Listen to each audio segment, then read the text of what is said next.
Good evening friends, કેમ છો? જય શ્રી કૃષ્ણ, જય માતાજી. ચેતન ગઢિયા બ્લોગમાં તમારું સ્વાગત છે. અને જો આજે ફરીથી આપણે સાંજે વ્લોગની શરૂઆત કરી. ખબર છે કેમ? જો આપણે કાવ્યાબેન જો કાવ્યાબેનને ખુશી થાય શું કામે થતી હશે? ચાલો આપણે એને જ પૂછી લઈએ. કેમ મમ્મી મારો બર્થડે છે તો એમાં તને એટલી બધી કેમ ખુશી થાય છે? લ્યો, કઈ જાજુ નથી થતું. સારું, ચાલો. એવું છે કે આજે છે મારો બર્થડે, એટલે કાવ્યાબેનને બહુ ખુશી થાય. બર્થડે છે મારો, ખુશ કાવ્યાબેન થાય.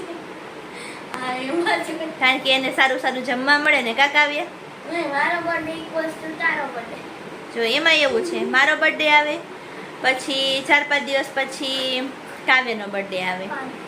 5 દિવસ પછી એટલે 17 તારીખે મારો 12 તારીખે આવે, કાવ્યનો 17 તારીખે આવે. એટલે અમે છે ને મારા બર્થડેમાં ખાસ કંઈ કરી નહીં, કારણ કે આપણે કાવ્યાબેનના બર્થડેમાં બહુ મસ્ત સેલિબ્રેશન કરીએ છીએ નહીં કાવ્ય? એટલે જ્યારે કાવ્યનો બર્થડે આવશે ને ત્યારે આપણે બહાર જમવા જાશું ને એવું કરશું. અત્યારે તો કે બહાર જમવા ન જાનો કાવ્ય, આપણે ઘરે જ બનાવવાનું છે. તો જો ઘરે જ બનાવવાનું છે ને તો કાવ્ય મારે ભાવતું હોય એવું જ બનાવવાનું હોય ને તો જાણ નહીં. મને ભાવતું મારો બર્થડે છે મિત્રો, તો મને ભાવતું એવું જ બનાવવાનું હોય ને તો આપણે વિચાર કર્યો છે કે આજે છે ને ઘરે ઢોસા બનાવી નાખી. અને મમ્મી ને પપ્પા આવ્યા છે, બધા ભેગા થઈ ગયા છે. તો અને ઢોસા ઘણા ટાઈમથી બનાવ્યા નથી અને બહાર કંઈ બહુ આમ મજા નથી આવતી, એટલે તો ચાલો આજે છે ને ઘરે ઢોસા જ બનાવી નાખીએ આપણે. એટલે બધાને મજા આવે ને બધાના ફેવરેટ ઢોસા હોય જ છે. અને મમ્મી ને પપ્પા છે તો મમ્મીથી કાંઈ ઢોસા બરોબર બને નહીં અને એક માટે કાંઈ બનાવે ને એવું થાય ને. એટલે આપણે આજ છે ને મારા બર્થડે છે ને તો ઢોસા બનાવવાનો વિચાર છે. ચાલો હવે એની તૈયારી કરવા માંડીએ. ઢોસા ખાવાનું? કેમ અત્યારે મને નીંદર આવે છે? તો અત્યારે 8 થોડે, અત્યારે તો જે હવા 6 થયા છે. બપોર નહોતી આવી નીંદર? અને આ વખતે તમારું મોતી કામ ન થાય એવું કા ભેગું? પૂરું થઈ ગયું મોતી કામ પૂરું. નવરા એટલે ટાઈમ ન જાય. નહીં પપ્પાનું જો એનું તો આપણો બિઝનેસ ચાલુ જ હોય કા. હાલો તો આપણે હવે ઢોસા બનાવી નાખીએ. ટાઈમ તો કાઢો ને. આ ઢોસામાં બનાવવા માટેની છે ને આપણે બધી તૈયારી કરી લઈએ. રસોડામાં આવી ગયા છે તો આપણે જો એક કુકરની અંદર દાળ બાફી લીધી છે અને એક કુકરની અંદર બટેકા બાફી લીધા છે. તો ચલો હવે આગળ આપણે છે ને બધું જે બનાવવાનું છે ને મસાલો દાળ ને એ બનાવવાનું ચાલુ કરી દઈએ. દાળમાં ટમેટું ને મરચું નાખીને બાફી લીધી છે અને આ બાજુ બટેકા એ પણ બફાઈ ગયા છે. તો એને પણ આપણે કાઢી લઈએ. તો હવે છે ને આપણે દાળ પીસી લઈએ અને બટેકાનો મસાલો બનાવવાનો છે. તે પહેલાં બટેકા ઠંડા થાય ને અત્યારે ગરમ છે, પછી આપણે એની છાલ કાઢી લઈએ. મરચાં અને ડુંગળી એ ત્રણેયનું છે ને ઝીણું ઝીણું કટિંગ કરવાનું છે. મસાલામાં નાખવા માટે ઝીણું કટિંગ કરવાનું છે તો એ કરી લઉં, પછી આપણે મસાલો વઘારશું. મસ્ત જો ઝીણું ઝીણું કટિંગ કર્યું છે, ચોપરમાં કરીને મસ્ત કટિંગ થઈ જાય. અને અહીંયા બટેકા પણ આપણે કટિંગ કરી લીધા છે અને અહીંયા દાળ પણ ઉકળવા માટે મૂકવાની છે. હવે તો જો દાળ ઉકળવા માટે મૂકી દીધી, મસાલો કરી લઈએ. હળદર નાખી દઈએ, મીઠું, ખાંડ અને લીંબુનો રસ અને આને ઉકળવા દઈએ.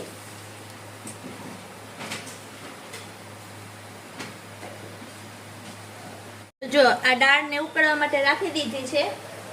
બીજા ગેસ ઉપર આપણે ટ્રાન્સફર કરી નાખી અને હવે આપણે મસાલો વઘારવાનો છે. તો એના માટે આપણે તેલ લઈ લઈએ.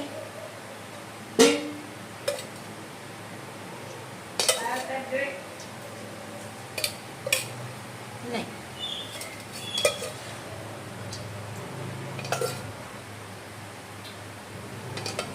3 થી 4 પાવડા તેલ લઈ લઈએ. તેલ ગરમ થાય એટલે એમાં પહેલા આપણે જીરું નાખી દઈશું.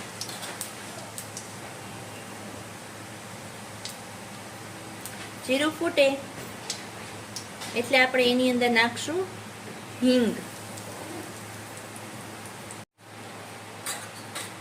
પછી નાખશું હળદર અને જે આ કટિંગ કર્યું હતું ને એ નાખી દઈશું અને ચડવા દઈશું.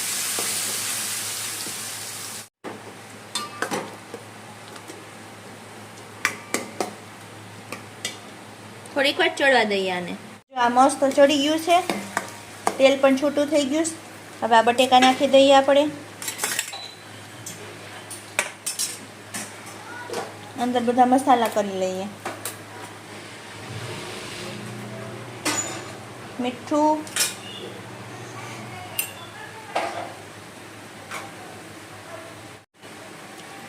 લીંબુનો રસ અને થોડોક એવો સંભાર મસાલો. ટેસ્ટ સરસ આવે. થોડીક એવી ખાંડ નાખી દઈએ.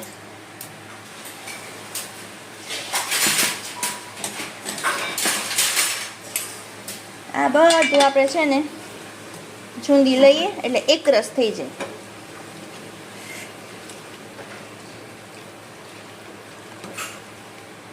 આપણે મસ્ત રેડી થઈ ગયો છે.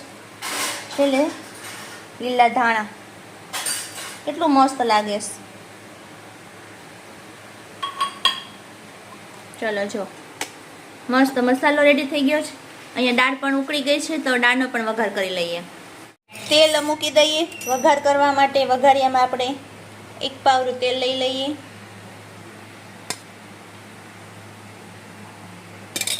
તેલને ગરમ થવા દઈએ. તેલ ગરમ થઈ ગયું તો નાખી દઈએ રાઈ. રાઈ ફૂટે એટલે નાખી દઈએ જીરું, હિંગ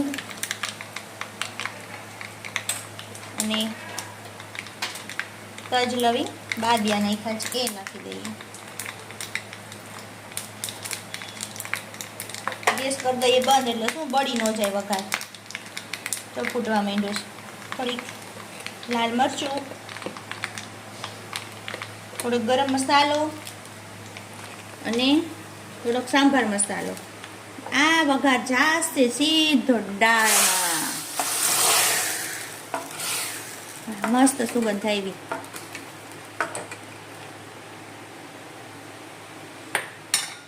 મસ્ત દાળ આપણી ગરમા ગરમ રેડી છે. અને પછી છેલ્લે ધાણા નાખી દે એટલે આપણે દાળ પણ રેડી થઈ જાય. સાંભાર તરીકે છે ને દાળ જ બનાવે છે. એમાં સાંભાર મસાલો ને એવો નાખી દે ને ટેસ્ટ સાંભાર જેવો જ આવે.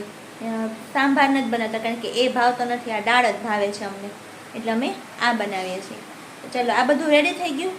હવે સીધું આપણે ઢોસા બનાવવાના છે. હવે એના માટેનું ખીરું મીઠું નાખીને તૈયાર કરી લીધું છે. આપણે રેડી લાવ્યા છીએ અને એ ઢોસાની લોટી પણ ગરમ કરવા માટે મૂકી દીધી છે. હવે ફટાફટ ઢોસા ઉતારવા માંડીએ.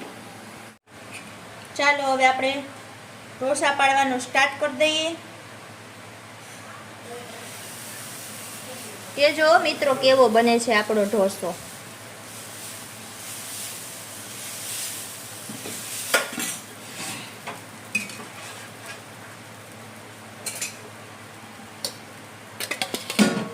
તેલ નાખી દઈએ થોડું. આપણે ખાલી પેપર જ બનાવવાના કે ભાજી તો સાઈડમાં લઈને ખાશે બધા એટલે.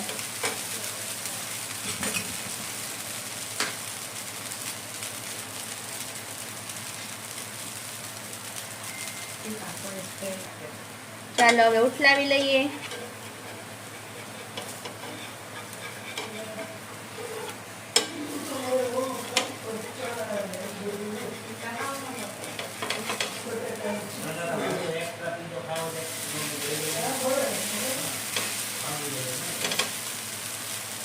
પેલો ઢોસો છે એટલે થોડોક તૂટેલો છે, પછી મસ્ત બનશે. ઢોસા વસ્તુ એવી છે એકારે ન બને, વારા ફરતી બધાને બેસાડવા પડે. જો આપણો ઢોસો બધાને પહોંચાય નહીં, એકારે બેસાડ દઈએ ને તો ઢોસા મસ્ત ક્રિસ્પી ઢોસા રેડી થાય છે આપણા. હવે આપણે કાવ્યાબેન જમવા બેસે છે. સાચું આપણે કાવ્યાબેનને પૂછવાનું હોય કે કેવું લાગ્યા ઢોસા. પછી કહીશ સારું જ હોય છે. સારું હાલો. પપ્પાએ તો પેપર જ ખાધું કા પપ્પા? કેવું હતું? સારું હતું ને? મારા જ બર્થડે ઢોસા હું જ બનાવીને ખવડાવું કાવ્યા. જો તો પાર્ટી હું આપું છું ને ઢોસા બનાવીને. ચલો ફટાફટ આપણે ઢોસા પાસે જતા રહીએ.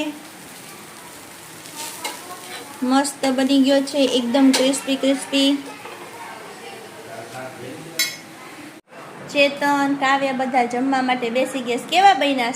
મસ્ત બર્થડેના તો હારા જ હોય. મારા જ બર્થડે ના મારે જ ખાવાના ને મારે જ બનાવવાના. બોલો કોઈ પાર્ટી નો આપી મને. આ પપ્પા મને પાર્ટી નો આપી કોઈ. શું કરવું? એમાં હું છે ખબર છે હા કે ઓલું આવી ગયું તો આના મામા પણ એના મામા ને મારા બર્થડે શું લાગે વળગે? ખોટા બાના નો બતાવો.